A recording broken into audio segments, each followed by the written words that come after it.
ప్రతి మనిషిలో large blood vessel పెద్ద రక్తనాళం ఉంటుంది కాబట్టి, సో, దానిలో అడ్డంకులేమన్నా ఏర్పడితే, సో, అది ఏ కైండ్ ఆఫ్ ఇండికేషన్స్ ఇస్తుంది మనకి? సింప్టమ్స్ ఎలా ఉంటాయి మన బాడీలో?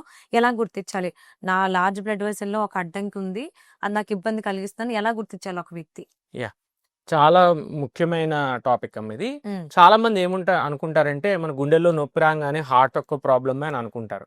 కానీ ఈ ఈ చెస్ట్ పార్ట్‌లో పెయిన్ వస్తది. చెస్ట్ పెయిన్ రాంగానే ఓకే. ఓన్లీ నాకు అదొక్కటే సమస్య అని అనుకుంటారు. కానీ హ్మ్. కొంతమందిలో తెలియని విషయం ఏంటంటే, మెయిన్ ఆ గుండె నుంచి వచ్చే పెద్ద రక్తనాళం కూడా చిట్లటం వల్ల కూడా సేమ్ అంతే హుహు. అదే పెయిన్ వస్తది.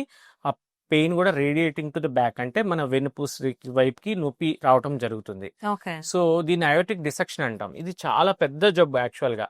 ఎందుకంటే మనము ఆ పెద్ద రక్తనాళం గాని చిట్లితే హ్మ్. మనిషి ప్రాణం కొన్ని 10, 15 సెకండ్‌లో పోతది. అంతే. సెకండ్సే. సెకండ్సే, మినిట్స్ కూడా కాదు. సో అంత పెద్ద జబ్బుకి అవగాహన ఎంత తీసుకురావాలంటే మనం చాలా అవును. తీసుకురావాలి. అవును. హార్ట్ అటాక్ వచ్చినప్పుడు ఓన్లీ హార్ట్ వరకే చూసుకుంటారు గానీ అయోటిక్ ప్రాబ్లమ్ కూడా ఉందేమో ఫస్ట్ ఈసీజీలో ఇది దాంతో పాటు ఎకోలో అది కూడా చూసుకోవాలి కొంతమందిలో.